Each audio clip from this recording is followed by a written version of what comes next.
Vamos a estudiar ahora el comportamiento del teorema del umbral gracias a una aplicación, bueno, GeoGebra, la conocerá la mayoría de la gente, que nos permite trazar funciones y ver su comportamiento. Bien, entonces la idea es analizar el teorema del umbral gracias a esta herramienta. Y para empezar vemos que tenemos, bueno, vamos a escribir primero lo que tenemos.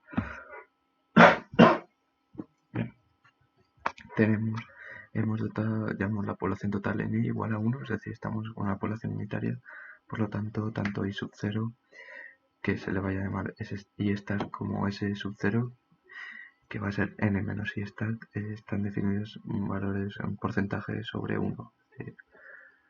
Y stat, vamos, que es 0.001, que sería un 0,001% de la población, y el S start sería el 99.999% de la población. Bien, entonces, bien, seguimos nombrando, tenemos alfa, tasa de infección. Vamos a hacer una prueba sencilla, vemos que si aumentamos la tasa de infección, obviamente el número máximo de infectados, esta curva, es la curva de I respecto a la curva de los infectados respecto a los susceptibles, ¿vale? Este es el punto de inicio, y sub 0, S sub 0 y sub 0, y este es el punto final, el punto de equilibrio es infinito, 0.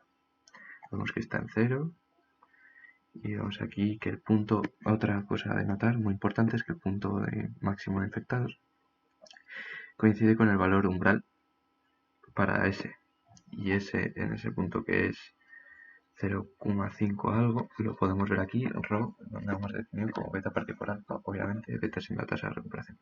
Entonces bien, vamos a hacer una prueba muy sencilla, pero que ilustra a la perfección lo que sucede. Bien, si variamos la tasa de infección, supongamos que la aumentamos, vemos cómo aumenta el número máximo de infectados. De hecho, también aumenta S sub 0 menos S infinito.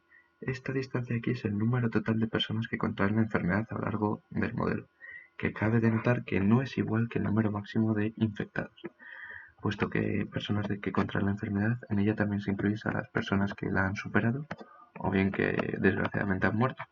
Por lo tanto, todas ellas van a la clase R, que es la clase retirada, que en este diagrama no tiene importancia, puesto que estamos viendo el teorema umbral. Bien, entonces vemos que si extendemos alfa, la tasa de infección, desciende el número máximo de infectados. Y vemos como el número total de la clase, el número total de susceptibles al final, como tiene sentido, va a ser mayor que antes.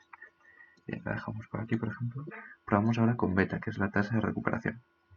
Y hacemos lo mismo. Vemos que si avanzamos beta, las personas se recuperan antes, va a haber menos infectados. La tasa de recuperación es mayor, va a haber menos infectados totales porque va a haber menos gente que pueda contagiar. Y la clase susceptible, lo cual obviamente tiene sentido, y la clase susceptible al final es infinito, que es el número final de susceptibles que quedan en el modelo, será mayor que antes, obviamente también por lo mismo. Bien, cabe de notar que esta parte de la función no tiene importancia, puesto que no tiene sentido valores negativos para una clase de personas. Por eso este punto es el punto de equilibrio. Si avanzamos más en el tiempo, nos quedaríamos en 0. En este punto nos quedaríamos para este punto. Obviamente ya hemos dicho, pero bueno, el inicio está aquí y el final está aquí, la función se recorre en este sentido cuando hablamos del tiempo. O sea, si avanzamos en el tiempo, la recorremos en este sentido. Y bien, bueno, vemos que si variamos el start, vemos que ha crecido un poquito la función, y esto se debe a que al inicio hay más contagiados, pues al final va a haber un poco más de... si al inicio hay más infectados, al final va a haber un poco más de infectados también. Pero vemos que no se nota mucho la diferencia. O sea, que la diferencia notable está en las tasas. Uy, quería mover esto. La diferencia importante está en las tasas, lo cual lo podemos ver en la actualidad con el coronavirus. Por eso es tan importante la cuarentena, porque ayuda a que la tasa de recuperación sea mayor y sobre todo que la tasa de contagio sea menor. Y vemos aquí que si la tasa de contagio es menor o es mayor, hay una gran diferencia entre el número de infectados. Este es un gran ejemplo para ver lo que está sucediendo en la actualidad. Bien, entonces vamos ahora a lo que de verdad nos importa, el teorema del umbral. Tenemos S sub 0 muy pegadito y I sub 0 muy pegadito a 1. Y vamos a ver qué sucede si tenemos, por ejemplo, un valor de ρ muy cercano a 1. Es muy cercano a 1, puesto que la idea es que, lo vamos a dejar aquí, para que sea muy cercano a 1, puesto que la idea es que la distancia entre S sub 0 y ρ sea lo más pequeña posible. En este caso va a ser de 0.05. Y vamos a ver que con eso, bueno, exactamente no, pero más o menos, y vamos a ver que esto es v, y se ve obviamente en la gráfica que la distancia entre S infinito e Imax, entre S infinito y ρ y S sub 0 es equivalente, es v. Y así podemos ver que el teorema del umbral se cumple cuando tenemos un ρ muy cercano a S sub 0 y un I sub 0 muy pequeño. Estamos en las condiciones. Vemos que si aumentamos el I sub 0, realmente no se cumple porque el ρ lo tenemos aquí. O sea, sí se cumple, pero como hemos dicho, como hemos explicado, ya veremos en la demostración, es aproximadamente, no es exacto. Entonces vemos que aumentando el I sub 0 pues pierde exactitud, y si lo hacemos más pequeño es prácticamente exacto. Estamos hablando de 0.6, 0.5 y pico a los dos lados. O sea, con esto se puede ver muy bien el teorema del umbral. Y vemos que si el ρ es más pequeño, no se cumple y no es tan exacto, pero aquí vemos que hay justo una diferencia de 1 más o menos. Y aquí no, de 0.1, perdón, casi 0.1, porque esto no es justo 1, pero vamos casi 0.1, y aquí no, pero por poco. O sea, vemos que es muy importante que sea lo más preciso posible este ρ y este sub 0 sea lo más pequeño posible. Con preciso me refiero a lo más cercano posible a ese sub 0. Bien, entonces con esto ya hemos visto más o menos el funcionamiento de GeoGebra, el funcionamiento de estas gráficas, en general el funcionamiento del modelo SIR, que es lo que estamos estudiando.